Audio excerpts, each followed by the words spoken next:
Royal Enfield, जिसे bullet के नाम से भी जानते हैं, एक ब्रांड के रूप में कैसे स्थापित हुई और इसकी सफलता का क्या राज है, जो आज के समय में यह इंडिया की नंबर 1 और हर नौजवान की ड्रीम बाइक है। रॉयल एनफील्ड को पावर एंड एडवेंचर के रूप में देखा जाता है और फिल्मों में भी हीरो आदि को रॉयल एनफील्ड चलाते हुए दिखाया जाता है।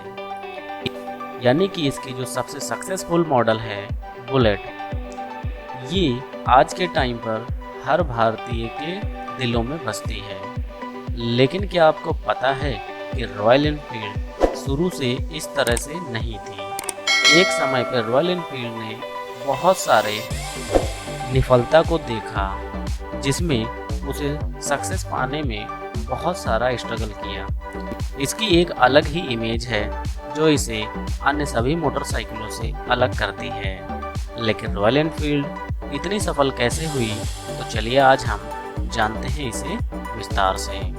मैं हूं योगी योगेंद्र और आप देख रहे हैं auto Galaxy official YouTube channel. Royal Enfield मूल रूप से ब्रिटिश कंपनी थी। इसे एक भारतीय कंपनी एशे मोटर ने 1994 में खरीदा था। रॉयल एनफील्ड बहुत ज़्यादा लॉस में चल रही थी, इसलिए एशे मोटर भी इसे संभाल नहीं पाया और लगातार नुकसान होने की वजह से इसे बेचने का निर्णय लिया। लेकिन इतने लॉस मेकिंग बिजनेस को कोई खरीदार भी नहीं मिल रहा था, इसलिए एशे मोटर रॉयल एनफील्ड को बंद करने की योजना बना रही थी। लेकिन तभी एशे मोटर के मालिक मिस्टर विक्रम लाल के पुत्र सिद्धार्थ लाल, जो एक पैशनेट राइडर थे और रॉयल एनफील्ड के दीवाने थे, उन्होंने कंपनी के बोर्ड से इसे बचाने का एक चांस मांगा। अब रॉयल एनफील्ड पहले से ही बर्बाद थी, तो इससे बुरा और क्या हो सकता है, यह सोचकर कंपनी ने इसे स्वीकार कर लिया और एक मौका दे दिया। रॉयल एनफील्ड की सफलता और इसके ब्रांड बनने तक का दौर यहीं से शुरू हुआ। सिद्धार्थ लाल बहुत फोकस्ड व्यक्ति थे।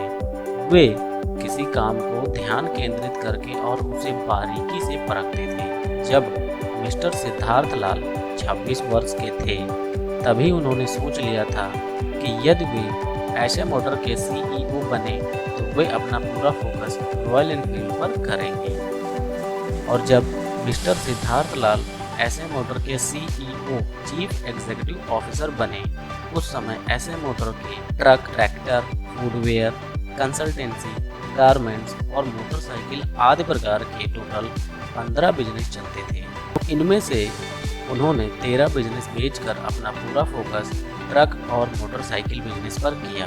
इसमें भी मुख्य रूप से रॉयल एनफील्ड पर पूरा ध्यान केंद्रित किया। उस समय इतने सारे बिजनेस बंद करके पूरा फोकस रॉयल एनफील्ड पर ही करना कोई आसान निर्णय नहीं था, लेकिन वे अपनी बात पर अटल रहे और आज रिजल्ट आप लोगों के सामने है। उनका मानना था कि बहुत सारे औसत बिजनेस करने से अच्छा है कि थोड़े ही बिजनेस पूरे फोकस से किए जाएं और उन्हें मार्केट लीडर बनाया जाए। जैसा कि पहले बताया कि मिस्टर सिद्धार्थ लाल खुद एक पैशनेट राइडर हैं, इसलिए उन्होंने रॉयल एनफील्ड में तकनीकी परिवर्तन करने से पहले खुद इसे हजारों किलोमीटर तक चलाया था और इसकी स्ट्रेंथ और वीकनेस की पहचान करी और इस बात को गहराई से रिसर्च किया कि आज की जनरेशन और एक राइडर को बाइक में क्या चाहिए होता है। मिस्टर सिद्धार्थ लाल ने ब्रिटिश स्थित क्राफ्ट फील्ड यूनिवर्सिटी से मेडिकल इंजीनियरिंग में पोस्ट ग्रेजुएट किया था। इस बात का उन्हें रॉयल एनफील्ड में तकनीकी परिवर्तन करने में बहुत फ़ायदा हुआ। उन्होंने रॉयल एनफील्ड में कमजोरियों की पहचान की। गियर प्लेट जो पहले राइट साइड में होती थी, उसे लेफ्ट साइड में शिफ्ट किया और इंजन में भी बहुत सारे इम्प्रूवमेंट किए और लुक पहले जैसा ही सेम विंटेज लुक रखा। 2000 से सन 2004 तक इन्होंने चेन्नई में रहकर ही एक प्रोजेक्ट पर काम किया, जहां रॉयल एनफील्ड मैन्युफैक्चरिंग फैसिलिटी है। कस्टमर्स को रॉयल एनफील्ड में ये टेक्निकल चेंज बहुत पसंद आए और यहीं से रॉयल एनफील्ड सफलता की ओर अग्रसर हुई। रॉयल एनफील्ड का लुक इस तरह से डिजाइन किया गया था कि उसे पावरफुल और एडवेंचरस के रूप में देखा जाता है, और जिन व्यक्तियों को रॉयल एनफील्ड के बारे में कोई तकनीकी नॉलेज नहीं है और यहाँ तक कि उन्हें चलाने भी नहीं आती है, वे भी रॉयल एनफील्ड खरीदने की चाहत रखते हैं। जब मिस्टर सिद्धार्थ लाल ने रॉयल एनफील्ड ज्वाइन की थी, उस समय कंपनी की हर महीने 6000 बाइक बनने की क्षमता थी और हर महीने लगभग 2000 से या फिर उससे कम भी बाइक बिक पाती थी। लेकिन आज मैन्युफैक्चरिंग फैसिलिटी बढ़ाने के बाद भी 2 से 3 महीने तक का वेटिंग पीरियड एक आम बात हो गया है। रॉयल एनफील्ड की मार्केट में डिमांड पूरी करने के लिए मैन्युफैक्चरिंग फैसिलिटी बढ़ाने का चैलेंज है। ऐसे मोटर की कमाई प्रमुख रूप से रॉयल एनफील्ड से ही होती है। ऐसे मोटर का एक शेयर प्राइस 2003 में 8 रुपये था और आज इसका शेयर प्राइस 2300 रुपये है, यानी कि ऐसे मोटर ने 17 वर्षों में 33,000% का रिटर्न दिया है। बाइक सेगमेंट में रॉयल एनफील्ड ने अपना पूरा focus mid size segment 250 CC से 750 सीसी पर किया है।